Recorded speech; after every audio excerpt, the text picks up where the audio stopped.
Desperate থাকে।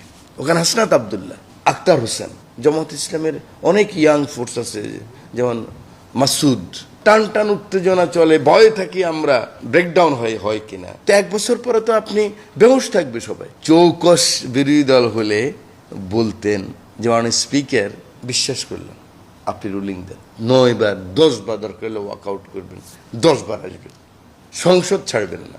সংসদ ছাড়লেই সরকারি দল ওর মতো একটা কার্যক্রম নেওয়া শুরু করে। আমার জামাতের ভাইয়ের রক্তে রঞ্জিত হয়েছে, আমি জড়াই ধরছি, আমার পাঞ্জাবি লাল হয়ে গেছে, আমার ছাত্র দলের ছেলের গায়ে গুলি লাগছে, ছাত্র শিবিরের ছেলে, জামাতের ছেলে জড়াই ধরছে।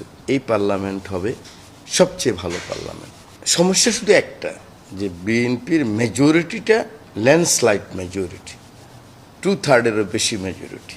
সরকারি দলের যখন এত বড় মেজরিটি থাকে, একটু ডেসপারেট থাকে।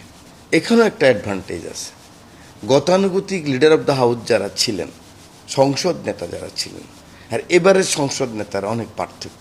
ওনার অ্যাটিটিউড, ওনার চলাফেরা, ওনার কথা বলা, ওনার জীবনের মান, সময়ানুবর্তিতা ইতিমধ্যে মানুষের কাছে কিন্তু এটা নোটিসড হয়ে গেছে।